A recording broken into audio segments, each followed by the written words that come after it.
Sí, a nombre de CBG Internacional, 32 años aportando en la construcción de un mejor país desde el punto de vista de su proceso de industrialización y unos cuantos ya aportándose a la construcción del socialismo.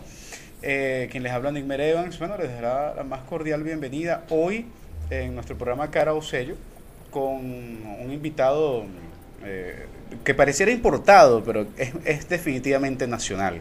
Juan Carlos Monedero, profesor de la Universidad Complutense de Madrid, investigador del Centro Internacional Miranda y sobre todo un hombre comprometido con aportar dentro de este proceso revolucionario ideas, pensamiento y acción, praxis revolucionaria, ¿no? Para poder efectivamente tener los elementos conducentes que nos permitan avanzar en un proyecto mejor. Y sin duda alguna, si vamos a un proyecto mejor, pues la primera pregunta sería: ¿es viable o sigue siendo viable el socialismo bolivariano, Juan Carlos Monedero, en Venezuela a pesar de las circunstancias de salud del presidente Chávez? ¿Qué tal? ¿Cómo estáis? Un placer estar aquí con vosotras y vosotros. Y optimista. También soy una persona que defiende el optimismo porque decía Pessoa que si ya no puedo creer que nada sea verdadero, ¿por qué sigue viniendo la luz de la luna a batir la hierba, ¿no? ¿Por qué en mitad de a veces del estercolero siguen haciendo una flor, ¿no? Podemos ser pesimistas, pero pesimistas esperanzados, u optimistas trágicos. Creo que el capitalismo en crisis es terrible, ¿no? El capitalismo en crisis genera los peores fantasmas de la historia. Pero si no vemos un rayo de luz, al final terminamos siendo rehenes de aquello a lo que combatimos. Fíjate que nos resulta ahora mismo más fácil pensar el fin del mundo que pensar el fin del capitalismo. Nos resulta mucho más fácil hoy, además, con día 21, donde la profecía de los mayas se convierte incluso en un negocio, ¿no? Es curioso cómo incluso la amenaza del fin del mundo se convierte en una trampa mercantil. Y mandan a corresponsales a cubrir una cosa que claro, al final es un producto, ¿no? Claro, y al final, sea el efecto 2000, cualquier tipo de crisis nos lleva, ya digo, a intentar solventarla comprando, aunque sea víveres o comprando algún tipo de seguridad. Pero no me estoy escapando de tu pregunta. Cuando uno viene a Venezuela desde la decadente, decrépita, envejecida y todavía en shock Europa, uno llega a Venezuela y te das cuenta de que aquí todavía hay ámbitos que no están mercantilizados, que eso es el corazón de la discusión en Europa, en América Latina y en Venezuela. Si queremos hablar de socialismo, tenemos que hablar de qué ámbitos de la vida no están sometidos a la ley del valor, qué ámbitos de la vida no están sometidos a la mercantilización, qué ámbitos de la vida no nos convierten en algún tipo de mercancía.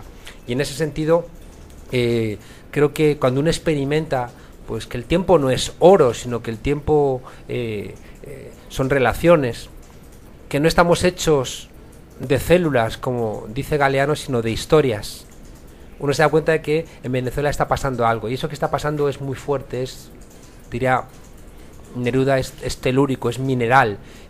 Y por tanto eso depende de un pueblo. Pero empieza la y como depende de un pueblo, está para quedarse. Empieza la gente en Venezuela a no ser una mercancía, Juan Carlos. ¿En verdad tú crees que hay algún viso, así sea incipiente, de que la posibilidad de que el valor del ser humano en Venezuela sea más allá de la posibilidad de su capacidad productiva y que solamente eso sea lo que cuente? Fíjate que por lo menos, o lo que consuma, por lo menos en Venezuela habéis empezado a cuestionar cosas. Esto no significa que las hayáis solventado, sino que habéis empezado a preguntar determinadas cuestiones. Hoy uno ve que están llenas las calles de gente comprando, ¿no? Y ese comprar yo creo que tiene dos partes. Y llena de basura, por cierto, después también del consumo. Es cierto. Y eso tiene como dos o tres partes. Tiene una parte de que regalar el don, ¿no? Compartir con los demás es hermoso, y es una parte que creo que es positiva, y encuentras gente humilde comprando en lugares humildes regalos que tienen el mismo amor que cuando alguien compra en otros lugares. Hay otra parte terrible, y es que lo que nos falta de cariño hacia los demás pretendemos compensarlo regalando. Hay como una elegancia social del regalo, y tanto te quiero, tanto me gasto. ¿no? Es decir, que estamos en Navidades y parece que el amor se mide por el precio del producto que regalas, como que no dedicamos tiempo a la gente y queremos compensar el tiempo que no les dedicamos también a los hijos, por ejemplo, regalándoles cosas. Y eso también forma parte de lo que digo, de esa lógica mercantil propia del sistema capitalista, que no la vemos porque está como muy escondida. Otro tercer elemento vinculado a esto, lo acabas de mencionar, es el límite del planeta en términos medioambientales, ¿no? Es decir, debería ir dándonos vergüenza hacer determinados consumos en virtud de lo que contaminan, ¿no? Son cosas que no nos damos cuenta, ¿no? Por ejemplo, yo uso mucho avión, porque viajo mucho, doy muchas charlas por todo el mundo, pero cada vez soy más consciente de que eso no lo puedo hacer, y que en algún momento determinado voy a tener que decir, lo siento, no puedo ir. De hecho, ya lo hago, ¿no? Es decir, yo ya no voy a ningún sitio a dar una conferencia, porque es un despilfarro medioambiental. Son cosas que no nos damos cuenta. Es decir, si uno calcula la huella ecológica, es decir, desde que nos levantamos por la mañana, lo que vamos contaminando hasta que nos acostamos, lo que hemos gastado en agua caliente, en luz, en transporte, en lo que hemos consumido, en los productos de desecho. Ahora, pero ese avión no va a dejar de despegar porque tengas más conciencia. Pero depende, si somos muchos, igual tenemos que replantearnos un tipo de transporte más sensato, tenemos que pensar muchas cosas. El socialismo o es ecosocialismo o no lo es. Es una de las claves centrales. Y eso, fíjate, nos devuelve otra vez a la primera pregunta. Venezuela, que es un país petrolero, tendría la obligación, en las muchas obligaciones que ya ha asumido, tendría una obligación añadida, que es lanzar al mundo un compromiso ecológico como país productor de petróleo. Bueno, el programa de la patria planteado por el presidente Chávez, el quinto objetivo histórico precisamente es ese, ¿no? Claro. Que muchos se burlaron aquí en la oposición sobre eso de la preservación de la especie humana, claro, y el ecosocialismo, como una cosa inviable, estúpida y absurda, que pretendíamos salvar la humanidad, o que Chávez pretendía salvar la humanidad a través de la victoria electoral. Mira, este es un viaje a Venezuela especial, ¿no? Porque viene marcado por la enfermedad del presidente, viene marcado por una crisis brutal en Europa, viene marcado por cambios también en China, viene marcado por una impotencia en América del Norte, ¿no? Que se está devorando a sí misma.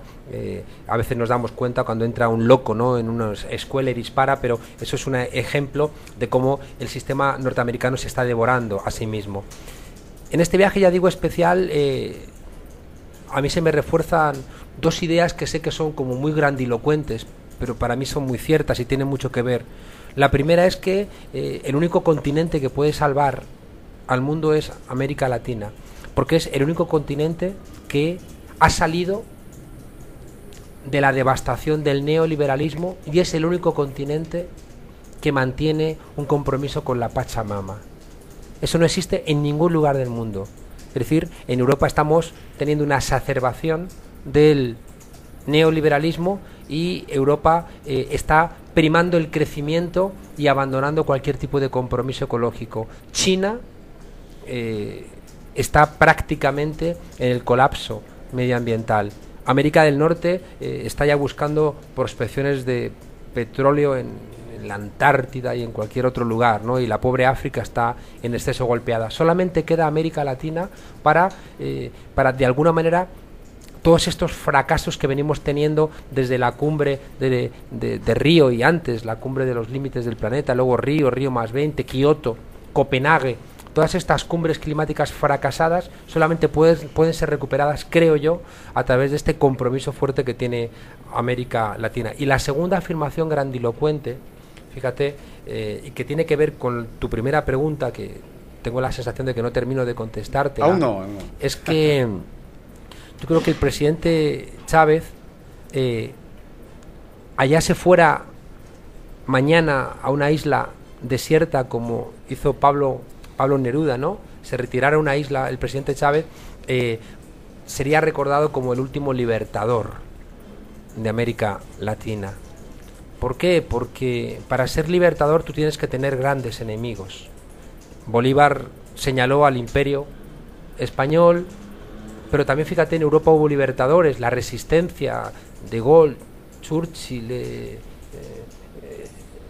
los antifranquistas españoles. porque marcaron como enemigo al fascismo. Y de ahí emerge también aquellos que liberaron Europa y le dieron a Europa su edad de oro después de la Segunda Guerra Mundial. Y el presidente Chávez ha señalado a un enemigo también. Ahora, ¿pero se buscó a ese enemigo o lo señaló porque era un momento histórico necesario en donde había que señalarlo y si no hubiese sido él, hubiese sido otro? Bueno, pero esto es como los cuentos, ¿no? Es decir, hace falta el príncipe, la princesa, el bosque encantado y que se crucen en ese momento concreto y entonces hay beso. Entonces aquí se juntó el modelo neoliberal devastador que estaba amenazando con acabar con continentes enteros. Surgió un pueblo que tenía la conciencia necesaria para entender a una persona como el presidente Chávez, y también tenía que estar el presidente Chávez.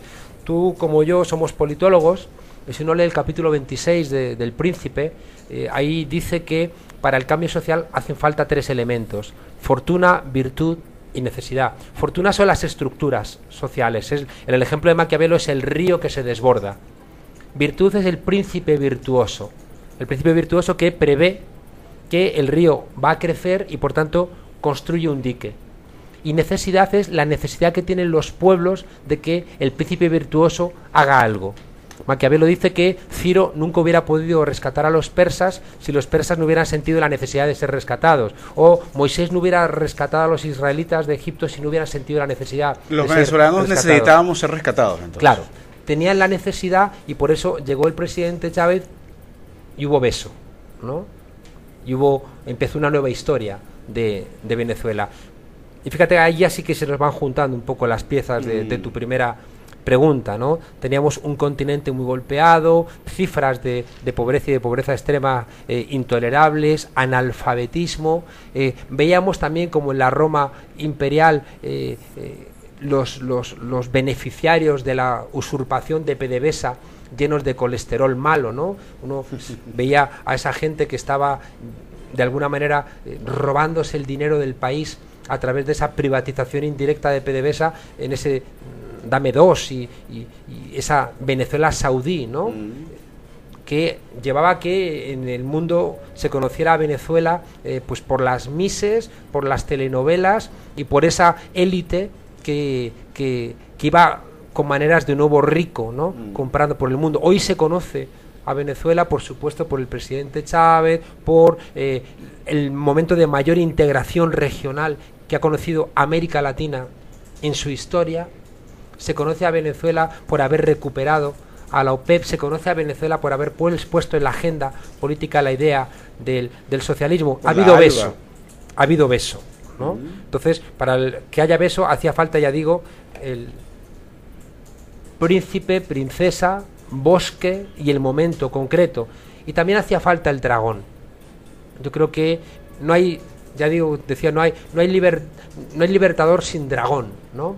Y fíjate, y aquí ha ocurrido en América Latina algo muy especial a través de Venezuela. Y es que aquí la princesa fue la que rescató al príncipe y mató al dragón. Es decir, no vino el príncipe en abril, ¿no?, de 2002 a matar al dragón, sino que de repente, de un zarpazo, el dragón descabalgó al príncipe de su caballo y fue la princesa, que fue el pueblo, ¿no?, quien rescató a su presidente y empezó una comunión que cobra sentido la frase del presidente Chávez de que él no es Chávez, de que él es un pueblo, ¿no? Y otra vez, volviendo a tu primera pregunta, algo muy especial es que en Venezuela hay patria, ¿no? Eso lo ve uno desde fuera.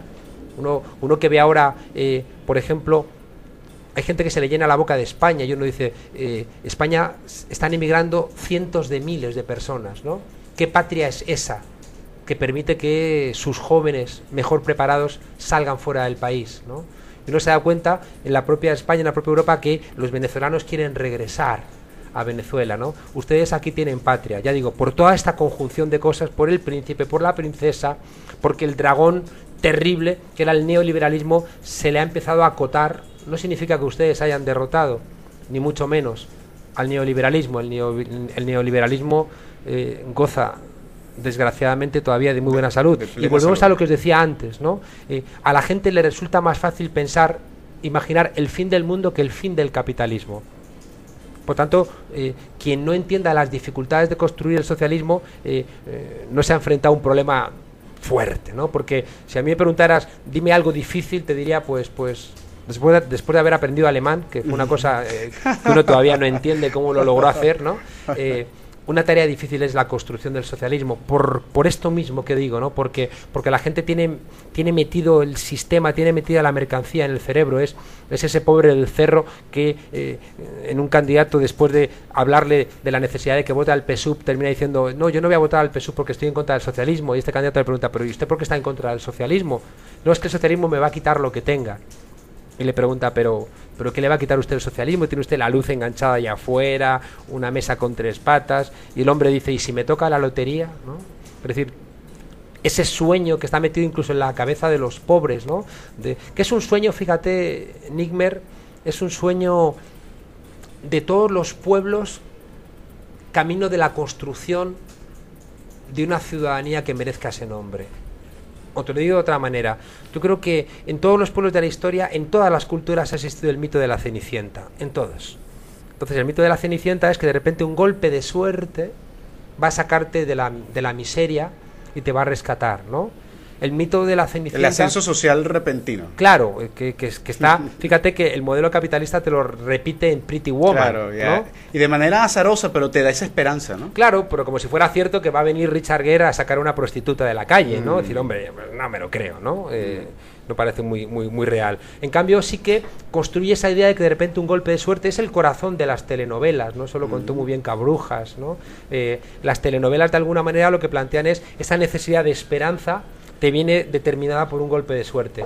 La única alternativa a esto es de realmente una sociedad civil fuerte, con un gobierno que sea respetuoso con la sociedad civil. Es decir, lo que te libra de las cenicientas, lo que te libra de los superhéroes, esa figura tan típica de los Estados Unidos, ¿no? Es decir, allí como no hay Estado, pues hay superhéroes. No, yo prefiero que haya seguridad social. Yo prefiero que, a diferencia de lo que está pasando ahora en España o en Portugal, que tú tengas una urgencia y puedas ir a un hospital público y no te cobren, ¿no? Como ahora está ocurriendo. Yo no necesito esa imagen de los superhéroes, no necesito que nadie me invente un golpe de suerte. Yo quiero una sociedad con ciertos elementos de previsión social, ¿no? Que son los que me encuentro en Venezuela. Fíjate que el neoliberalismo que aquí se hizo fuerte en los años 70, pues ahora ustedes no lo tienen y en cambio está regresando al ámbito europeo, ¿no? Entonces, y ahí otra vez a tu primera pregunta, ¿de qué me sirve a mí de que se salve Europa y condene a América Latina? ¿O de qué me sirve a mí de que se salve América Latina y condene a Europa o a África? Es decir, tenemos que entender que las soluciones son globales. Como todo eso se ha producido con la primera pregunta, ahora voy a una segunda pregunta a ver qué tan extensa es la respuesta. Pero fíjate, has hecho alusión al hecho de que el presidente pareciera ser ese príncipe, pero que afortunadamente la princesa pues tuvo en algún momento un mayor coraje para, sobre las circunstancias, poder reponer la posición de ese príncipe y poder, entre otras cosas, generar esas condiciones para poder enfrentar a ese dragón.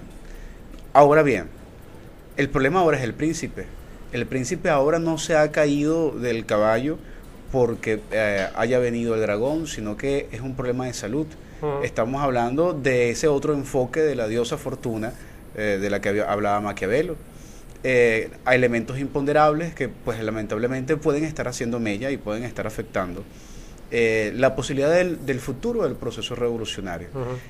En ese marco se ha puesto un poco de moda nuevamente una frase, creo que muy fatal, esto del chavismo sin Chávez. ¿Es posible el chavismo sin Chávez y es posible el socialismo bolivariano sin Chávez, bajo la circunstancia y el escenario que él mismo ha planteado recientemente, específicamente el 8 de diciembre? Fíjate, a mí nunca me ha gustado la expresión chavismo, porque yo creo que el presidente Chávez, para mí, de sus rasgos de Pero él dijo que la Fuerza Armada era chavista. Sí, porque es una forma también de explicar algunas cosas, ¿no? Pero el presidente Chávez, para mí, uno de sus rasgos de honradez más poderosos, yo lo he repetido muchas veces, es que dijo que la solución de Venezuela no era el chavismo, sino el socialismo. Él podía haber optado, como Perón en Argentina, a decir, esto se llama peronismo, ¿no? Y eso hubiera permitido que hubiera peronistas de derechas, peronistas de izquierdas. No puede haber socialistas de derechas. porque es un oxímoron, es una contradicción en los términos. Cuando el presidente Chávez dice que el camino es el socialismo, está de alguna manera debilitando su posición personal para reforzar una posición colectiva. Sin embargo, se habla de la boliburguesía o de la boligarquía, como sí, lo llamó Jordán. Pero esos son, digamos que esos son externalidades negativas de cualquier proceso, ¿no? Es decir, que hemos visto siempre, cuando terminó la Segunda Guerra Mundial, gente que era nazi después se va a reconvertir a través de la democracia cristiana y van a ganar elecciones, ¿no? Incluso en Alemania, ¿no? Es decir, que siempre esos sectores encanallados existen en cualquier lugar, forman parte de los procesos de transición. Pero ¿por qué no me gusta el chavismo? Porque el chavismo nos hace pensar mucho en la figura del presidente Chávez y nos distrae de que aquí hay una constitución, de que aquí hay 13 años de procesos legislativos y de desarrollos legales muy poderosos, que aquí hay 13 años de reglamentos administrativos, que aquí hay 13 años con una nueva cultura política. Políticas públicas. Que aquí hay, por supuesto, políticas públicas, que hay un nuevo régimen de partidos políticos. Por tanto, todos estos son elementos que apuntan al mantenimiento de lo inaugurado aquí en 1998 con la elección del presidente Chávez. Pero no ha habido culto al personalismo de alguna manera, sí, que haya generado precisamente esa sensación de priorizar al chavismo sobre el socialismo bolivariano. Pero fíjate, yo hay una cosa que a mí me da mucha rabia, que la gente dispare contra los gobernantes con tentación de la inocencia. Es decir, me fastidia mucho la tentación de inocencia de los pueblos, ¿no? Uno tiene siempre los gobiernos que merece y merece los gobiernos que tiene, ¿no? Siempre es eso. Uno tiene los gobiernos que merece y merece también los gobiernos que tiene. Por tanto, si aquí en el gobierno está el presidente Chávez, es porque este pueblo también tiene un Chávez en su seno. Pero también si hay corruptos en el gobierno o en ámbitos de la administración, en el gobierno no tanto, ¿no? En el alto gobierno, pero en los ámbitos de la administración sabemos, ¿no?, que hay corrupción, es porque también esa corrupción está en el pueblo. ¿Cuántas veces no hemos escuchado que pome donde haya? ¿Cuántas veces no hemos escuchado la tolerancia popular respecto de la corrupción? Y por para tanto, los refrescos, toma para los refrescos. Claro, cuánto hay para esto. Es decir, que ese tipo de cuestiones son, en tanto en cuanto no se solventen en la base popular, olvídate de que se van a solventar por arriba. Por tanto, cuidado con decir que malos son los gobernantes y qué bueno soy yo, ¿no? Es decir, que yo creo que también la gente tiene que hacer su... Por ejemplo, yo ahora estoy un poco enfadado porque creo que hay una situación ahora mismo complicada, de urgencia, ¿no? En Venezuela, en enero, aunque hay ciertas lagunas legales, pero la Constitución plantea que el presidente en el entorno de enero debiera tomar posesión, ¿no? Claro, la enfermedad del presidente genera pues una situación sobre esa posibilidad. Genera una situación excepcional, ¿no? Entonces, a mí lo que me llama la atención poderosamente es que haya una excusa que se llame Navidades, como para detener las cosas en donde te estás jugando el futuro de tu país, ¿no? Y eso me enfada, ¿no? O sea, que de repente no puedes sacrificar parte de esos días de Navidad para pensar qué vas a hacer tú para el futuro de tu país. O sea, tú te vas de vacaciones y pretendes que el país siga funcionando al margen de tu colaboración. A mí eso no me gusta, ¿no? Entonces, eso son... ¿Has percibido, Juan Carlos, que el país se está desconectando por la Navidad de la realidad política que lo asalla? Una parte del país sí. Una parte del país se desconecta de la política. Pero esa parte del país no votó el 16 de diciembre, por ejemplo. Por ejemplo. El otro día me pareció espectacular en un programa de televisión un señor de la oposición criticando el haber puesto la fecha de las elecciones en diciembre, porque decía, es que sabían que la gente de clase media no iba a ir a votar porque se iba de vacaciones. Yo me quedo estupefacto ante esa afirmación. Es decir, que ¿cuál es el compromiso de esas clases medias con el país? ¿Cuál es la capacidad de ellos como dirigentes de decidir y persuadir a esa gente? Claro, ¿no? es decir, ¿de qué estamos hablando, no? Entonces, fíjate que decía Einstein que es más fácil desintegrar un átomo que un prejuicio, ¿no? Muchas veces que yo, después de tantos años de estar con ustedes aquí, uno se da cuenta de que los problemas profundos de los últimos 13 años no tienen que ver con el gobierno, sino tienen que ver con lo que se llama la idiosincrasia, ¿no?, del venezolano, ¿no?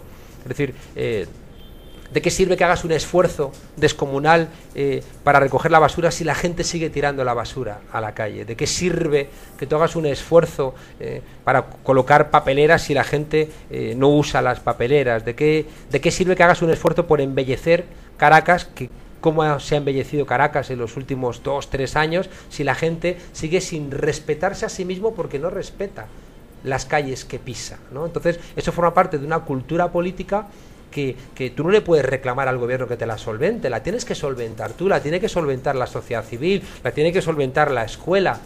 Es decir, yo viniendo por ese parque tan maravilloso, ¿no?, viniendo de Choroní, ¿no?, notabas cómo en el camino de regreso, recuerdo que me llamó mucho la atención, de todo tipo de coches baratos y coches caros, de todos tiraban latas de cerveza por la ventanilla al parque, ¿no? Y daba igual que el coche fuera barato que el coche fuera caro, o sea, es decir, formaba parte de una cultura profunda. ¿Eso te lo va a solventar? ¿Qué quieres? ¿Que vengan los gobernantes a recoger las latas que tú vas tirando por la ventanilla? No. Eso forma parte también del compromiso Juan Carlos, de la gente. Vamos a hacer una pausa respectiva de esta hora. Y al regreso me gustaría que habláramos del futuro del socialismo bolivariano en el futuro más cercano y a mediano a largo plazo, en especial en el marco de este escenario que nos ha dejado el presidente de la República, de la posibilidad de que su relevo sea Nicolás Maduro, de la posibilidad de que haya elecciones en el mes de febrero y en la cercanía ahora también de unas elecciones municipales, un conjunto de cosas para el 2013.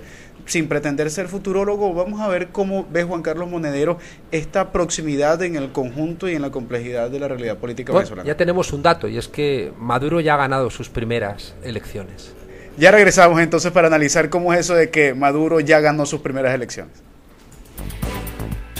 Visita nuestra página web www.cbgin.gov.be. CBG Internacional, impulsando el desarrollo industrial hacia un modelo productivo socialista.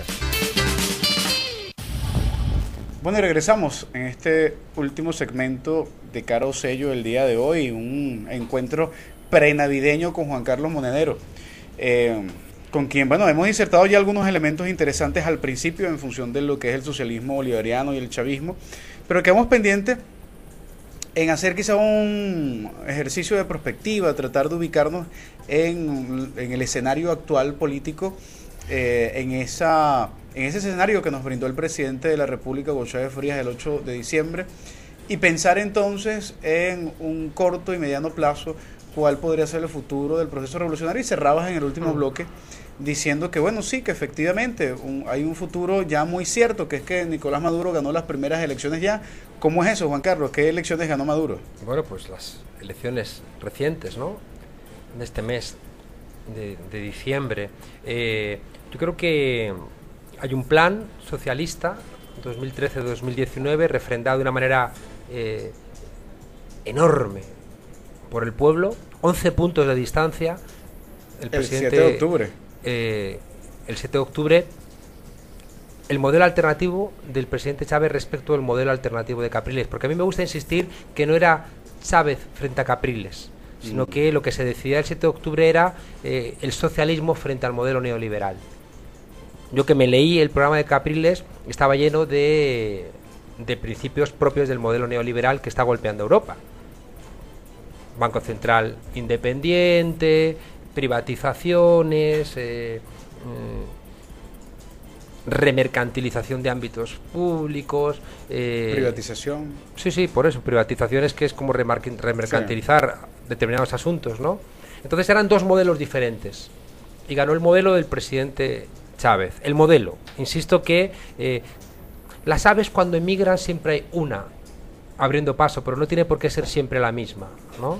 Yo creo que el último año, sobre todo desde que el presidente anunció su enfermedad, ha sido un año en donde mucha más gente que en ningún otro momento ha asumido la parte de compromiso que le toca. Queda mucho por hacer, ¿no? Pero hemos visto en este año que los ministros han sido más ministros que nunca, que los vicepresidentes han sido más vicepresidentes que nunca, Pero que el eso ha sido partido... solamente por la enfermedad del presidente. Pues una vez No, más, claro. siempre son acumulados de cosas, ¿no? La enfermedad del presidente es evidente que aceleró esos procesos que tenían que venir, ¿no? Es decir, cuando hace 3 años discutimos en el Centro Internacional Miranda una serie de elementos, donde parece que hubo interés en centrarlo todo en el tema aquel del En uno solo, hiperliderazgo, del ¿no? Pero no, hiperliderazgo. ahí hablábamos de muchas más Claro. cosas, ¿no?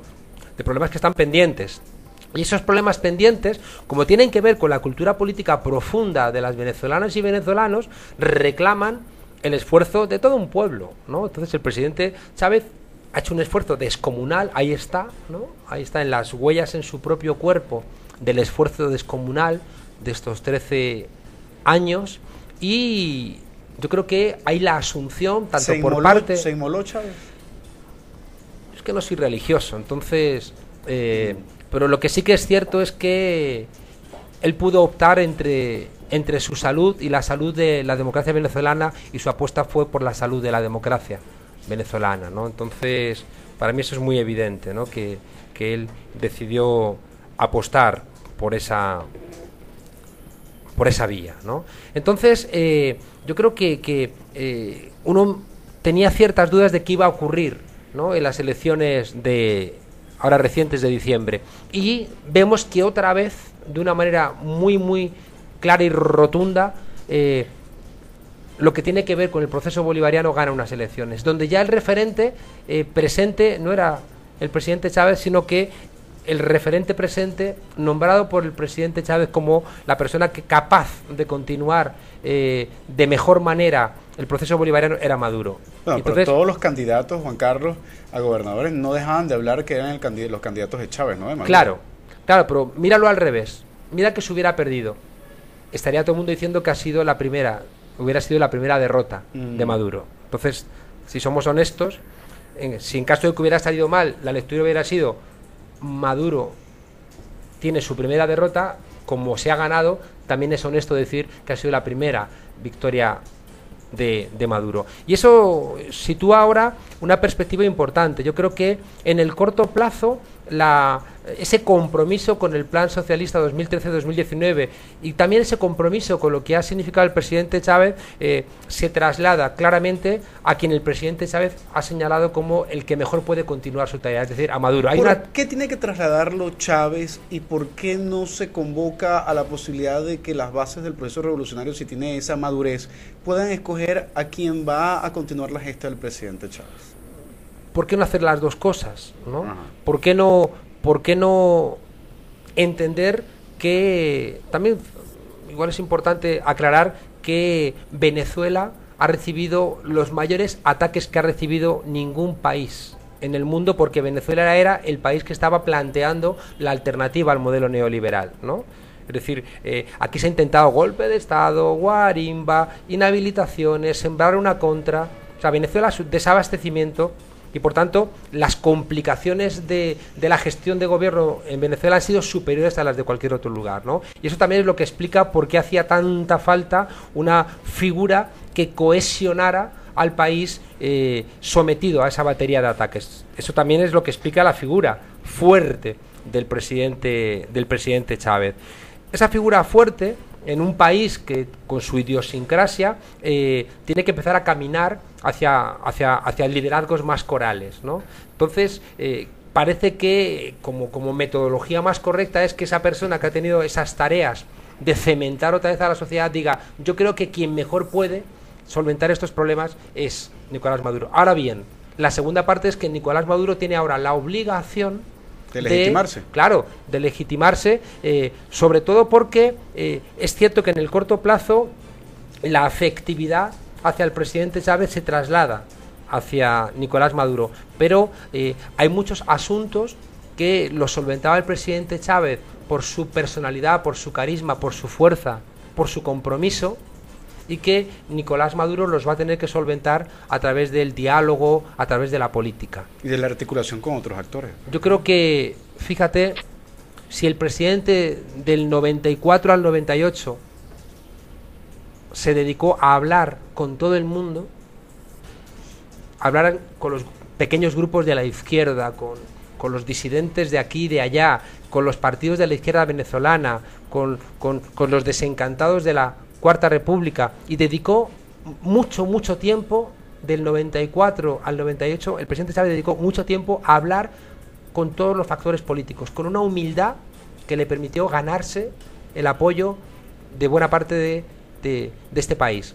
Bueno, esa es la tarea que tiene ahora Nicolás Maduro por delante. En el corto plazo, insisto, él va a recibir la transferencia de ese afecto hacia el presidente Chávez, pero tiene la obligación, pero Nicolás, siguen tiene siendo la obligación, Chávez Nicolás, y Maduro, ¿y en dónde está el partido? Pero escucha, Nicolás tiene la obligación ahora mismo de encabezar, porque alguien tiene, es lo que te decía de las aves que migran, ¿no? Tiene que haber una marcando el paso, no tiene por qué ser la misma.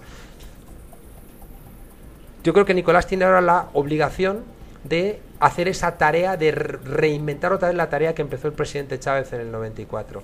Y Nicolás Maduro va a tener que hablar con todos los sectores, con los sectores sindicales, de los diferentes sindicatos, de los diferentes grupos, y tiene que sobre todo entender que, fíjate, creo que el legado más importante del presidente Chávez ha sido situar la crítica como el verdadero motor del proceso revolucionario.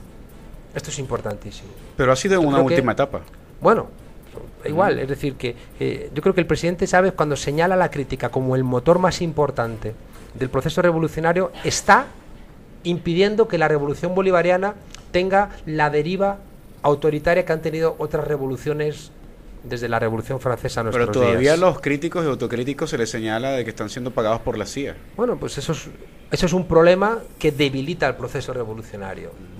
Yo recuerdo que cuando había gente que desde la honestidad señalaba a personas como Acosta Carles por sus malos comportamientos, lo que recibían como respuesta aparte es que tú de eres un contrarrevolucionario y tú eres un agente de la CIA. Hoy se sabe que no, que esa gente que criticaba a Acosta Carles no eran ni contrarrevolucionarios ni agentes de la CIA.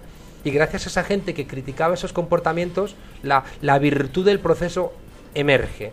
Yo creo que Nicolás Maduro tiene que establecer ahora como elemento central de ese nuevo diálogo, ¿no? Tiene la obligación de hablar con todos los sectores, y ahí es donde va a encontrar la legitimación. Y ahí ¿debe gobernar Nicolás Maduro con la bandera de la crítica y la autocrítica? Por supuesto, es que no hay otra.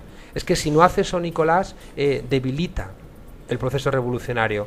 Mira, toda revolución es una gran conversación. Toda revolución es una gran conversación. Y en el momento en que tú cortocircuitas las conversaciones, estás cortocircuitando el propio proceso revolucionario. Yo recuerdo que invité a Madrid a dirigentes de todos los gobiernos de cambio de América Latina, sobre todo porque estaba colocando Teodoro Petkov,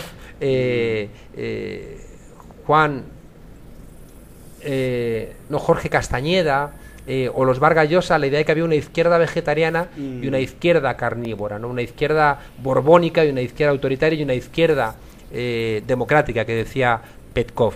Entonces, eso era mentira, ¿no? Porque Lula estaba absolutamente enraizado con el presidente Chávez, con Evo, ¿no? Como vimos últimamente que Capriles pretendía ser el Lula venezolano y le dijo Lula, no, el Lula soy yo, y en Venezuela quien hace la función de Lula es Chávez. Al revés, te va a decir Lula, yo soy Chávez, ¿no? Entonces que Lula diga yo soy Chávez frena esa discusión. Bueno, convoqué en Madrid a gente de todos los gobiernos de cambio para tener una discusión acerca de esta supuesta diferenciación. Y recuerdo que lo que más me impresionó de aquella reunión fue que el ministro para las relaciones con los movimientos sociales de Bolivia dijo: los indígenas en la calle dificultan profundamente la tarea de gobierno. El pueblo en la calle dificulta enormemente la tarea de gobierno, pero por favor que no salgan de la calle. Hemos escuchado 1000 veces al presidente Chávez decir a la gente: salgan a la calle, reclamen. Recuerdo que en sus días el presidente decía: corten las autopistas. Es decir, el presidente Chávez insistía en que las revoluciones no se pueden hacer por arriba, hay que hacerlas también, y sobre todo desde abajo, ¿no? Y por tanto, yo creo que Nicolás Maduro tiene la obligación de recuperar esos elementos que nos enamoraron a todos de Venezuela en el entorno del 99 en adelante, ¿no? Donde tú venías aquí a Venezuela y te encontrabas la política en la piel de la gente, donde tú tocabas a los ministros, donde había programas donde el micrófono circulaba en la calle y ahí estaba el alcalde escuchando las críticas de los ciudadanos. Nicolás tiene la obligación de terminar con esa lógica que es más ejecutiva, ¿no? De que el ministro al final entra por el aparcamiento y sube en un ascensor privado al penthouse y ya no ve a la gente, ¿no? Es decir, tiene que recuperar el diálogo, tiene que escuchar las críticas, porque las críticas son señales de lo que no está funcionando. Es decir, tiene que entender, el proceso revolucionario tiene que entender que las críticas desde dentro del proceso son el pulmón de oxígeno del proceso. Y que si tú de repente ocultas esas críticas, estás dejando de oxigenarte, estás dejando de escuchar aquellas críticas de aquello que no está funcionando, estás perdiendo aquello que decimos en la ciencia política que es el único remedio frente a la entropía, a la flecha del tiempo. Es decir, todos los cuerpos vivos tienden, ¿no?, a desaparecer, y la única manera de luchar contra la entropía es la información. Si tú sales allá afuera y hace mucho frío, pierdes energía, los cuerpos vivos siempre pierden energía, pero obtienes la información de que estás perdiendo calor y por tanto te abrigas. Ya debemos retirarnos, Juan Carlos. Pero estamos fíjate finalizando. que terminamos, pero fíjate que lo único que vence a la pérdida de energía de todo ser vivo es recibir información. Y la información viene a través de la crítica. Si tú frenas la crítica, al final es como si sales a la calle en el invierno frío del norte de Europa y al final vas a perecer. Alguien que nos antecedió en este mismo espacio dijo, Teodoro Pekov, en el chavismo nadie calza las botas de Chávez. ¿Es él crítico y autocrítico? Lo que pasa es que Pekov viene con demasiada biografía detrás, ¿no? Es decir, que cuando de repente tú has hecho lo posible y casi lo imposible para sacar al presidente Chávez del poder, a veces con términos democráticos y otro con una excesiva amabilidad, con métodos no democráticos, cualquier afirmación pues es matizable, ¿no? En cualquier caso, sería un desastre que hubiera un uniforme del presidente Chávez, que el futuro tuviera la obligación de ser vestido. Y con esas únicas medidas. Tú puedes tener un elemento simbólico como es la espada de Bolívar, tú puedes tener algún elemento simbólico que sea la espada del presidente Chávez, pero cada generación tiene que inventarse su país. En esa gran conversación tienes que reinventar las palabras, tienes que reconstruir las palabras, tú no tienes que repetir las palabras de tus mayores. La vida sigue, ¿no? Uno de los problemas que hemos visto en algunos países es que han perdido el contacto con los jóvenes. Yo hice mi tesis doctoral acerca de por qué fracasó el socialismo en la República Democrática Alemana, y no puedo dejar de recordar a Erich Honecker, el líder de la RDA, diciendo, ¿pero por qué se van los jóvenes? ¿Pero por qué se van? Y era una persona que había perdido todo tipo de contacto con las nuevas generaciones, ¿no? Yo creo que el presidente Chávez ha hecho las preguntas importantes, y por eso, insisto, para mí va a ser el último libertador, pero el último libertador porque es que no va a poder haber, no van a existir más libertadores. No van a existir más libertadores. ¿Por qué? Porque no serán necesarios, quizás. Claro, porque la pelea ya está abierta, porque la siguiente pelea es coral. Es decir, el presidente Chávez, con su esfuerzo, lo que ha hecho ha sido sentar las bases para que cualquier futura respuesta sea coral, sea plural, no sea de una sola persona. El presidente Chávez ha hecho las preguntas correctas, y ahora, de aquí al futuro, vamos a tener que ir dándonos las nuevas respuestas. Insisto, el presidente Chávez, si mañana decide irse a una isla a pescar, ya ha dejado su impronta, no en Venezuela, sino en toda América Latina.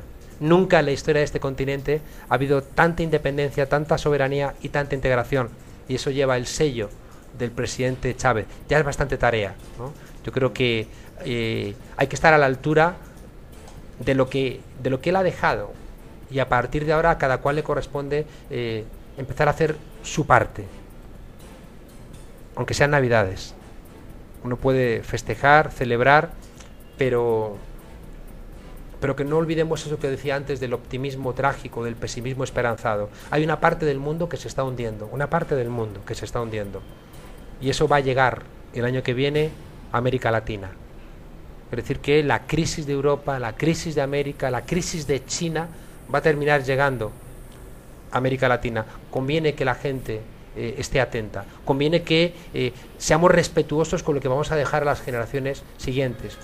Conviene que no lo consumamos todo hoy, porque hay que guardar algo para mañana. Uno de los símbolos más claros de humanización, no de hominización, sino de humanización, es cuando reconocemos derechos a los que no tienen deberes, es decir, a los que todavía no han nacido. Yo creo que ese es un símbolo claro que solamente es posible en el socialismo. El capitalismo te convierte en mercancía y oferta-demanda, tanto tienes, tanto vales. Pues resulta que nosotros, desde la perspectiva socialista, decimos que los que no han nacido tienen muchos derechos.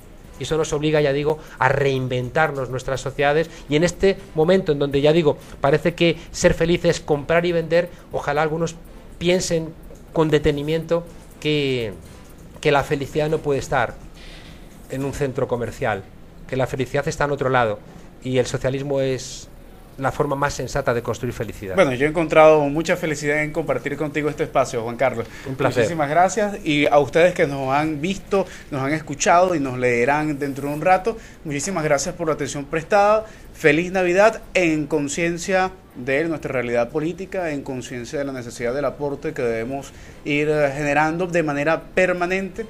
Y por supuesto, y sin duda alguna, en familia. Espero que puedan pasar estos días extraordinarios. Y nos encontramos igual el próximo viernes. Aquí no paramos. En Noticias 24 Radio y en Cara o Sello. Un abrazo del tamaño de la patria grande. Usted escuchó Cara o Sello con Nigmer Evans. Las dos caras de la moneda.